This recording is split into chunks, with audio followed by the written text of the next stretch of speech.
السلام علیکم دوستوں، ٹرو سٹوری چینل میں آپ کو خوش آمدید۔ آج کی سٹوری سپاہی مقبول حسین۔ 17 ستمبر 2005 کو واگا بارڈر کے راستے بھارتی حکام نے قیدیوں کا ایک گروپ پاکستانی حکام کے حوالے کیا۔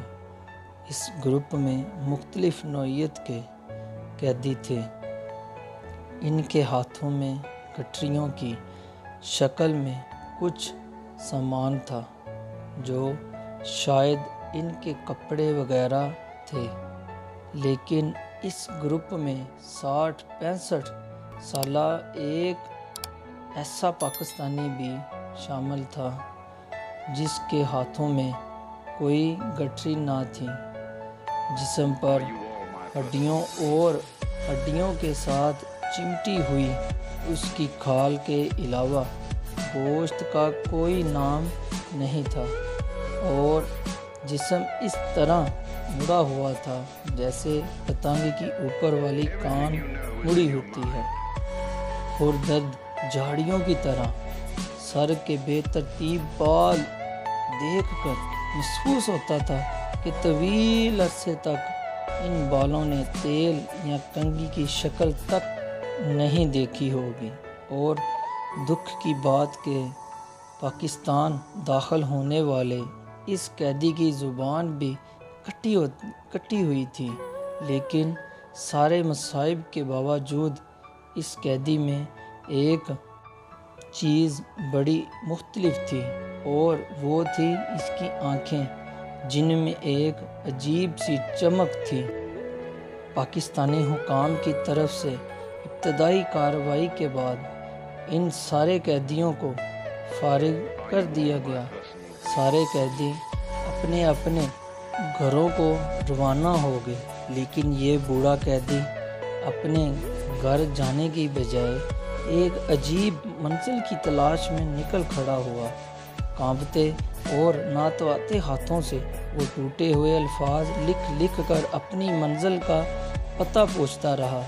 ہر کوئی اسے ایک غریب سائل سمجھ کر اس کی رہنمائی کرتا، اور یوں 2005 میں یہ بوڑھا شخص پاکستان آرمی کی آزاد کشمیر ریجمنٹ تک پہنچ گیا۔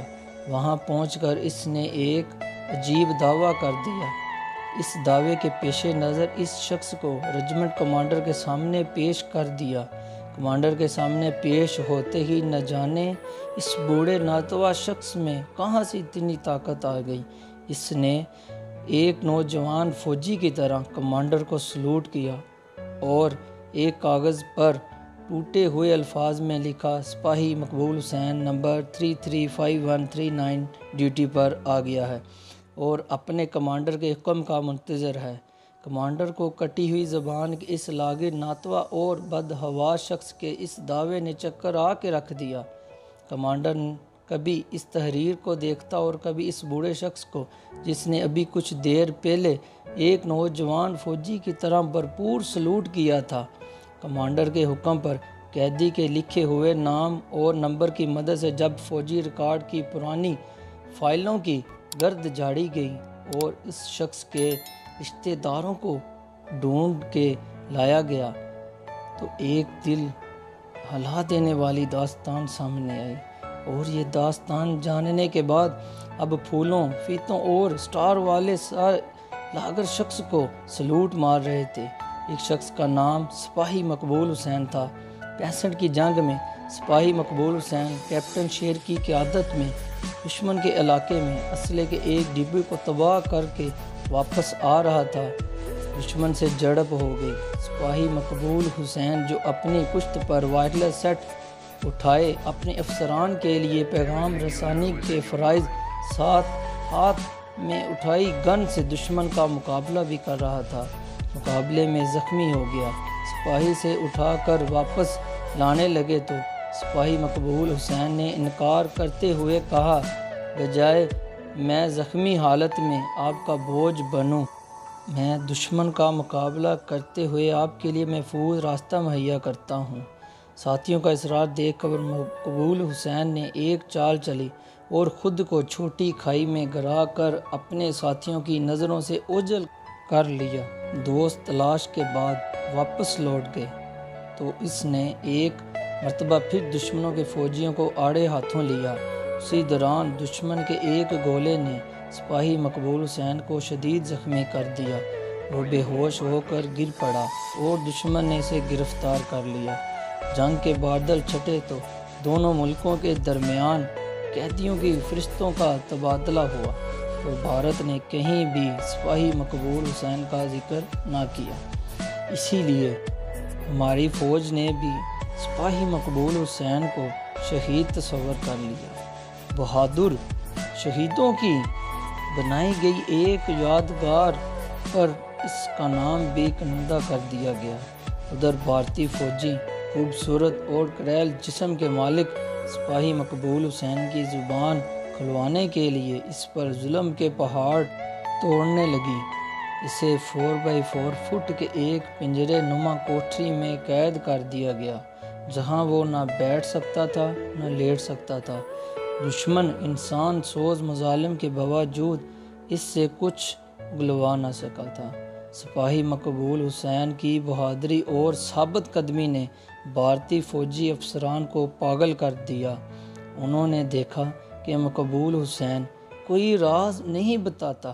وہ اپنی تسکین کے لیے مقبول حسین کو تشدد کا نشانہ بنا کر کہتے، کہو پاکستان مرد آباد، اور سپاہی مقبول حسین اپنی ساری توانائی اکٹھی کر کے نعرہ مارتا، پاکستان زندہ باد، جو بھارتی فوجیوں کو جلا کے رکھ دیتا۔ وہ چلانے لگتے اور سپاہی مقبول کو پاگل پاگل کہنا شروع کر دیتے اور کہتے کہ یہ پاکستانی فوجی پاگل اپنی جان کا دشمن ہے، اور سپاہی مقبول حسین کہتا، میں پاگل ہوں، ہاں میں پاگل ہوں اپنے ملک کے ایک درے کے لیے، ہاں ہیں پاگل ہوں اپنے ملک کے کونے کونے کے دفاع کے لیے، ہاں ہیں پاگل ہوں میں اپنے ملک کی عزت و وقار کے لیے۔ سپاہی مقبول حسین کی زبان سے نکلے ہوئے یہ الفاظ دشمنوں کے ذہنوں پر ہتھوڑوں کی طرح لگتے۔ آخر انہوں نے اس زبان سے بدلہ لینے کا فیصلہ کر لیا۔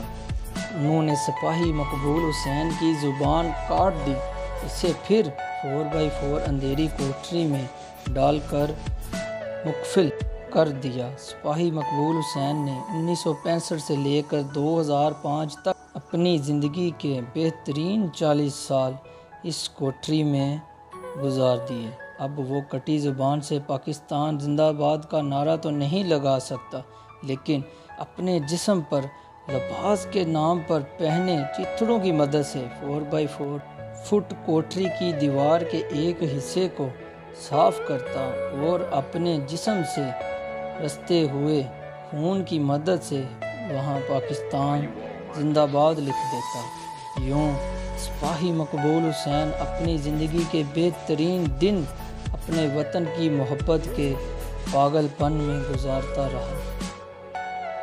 ایک جملہ ان کے لیے ضرور لکھیں کمنٹ میں، اور آج کے لیے دیجیے اجازت۔ اگر آپ کو آج کی سٹوری اچھی لگی ہو تو پلیز ویڈیو کو لائک ضرور کیجیے گا اور چینل کو ضرور سبسکرائب کیجیے گا۔ تب تک کے لیے دیجیے اجازت۔ اللہ حافظ، اللہ نگہبان۔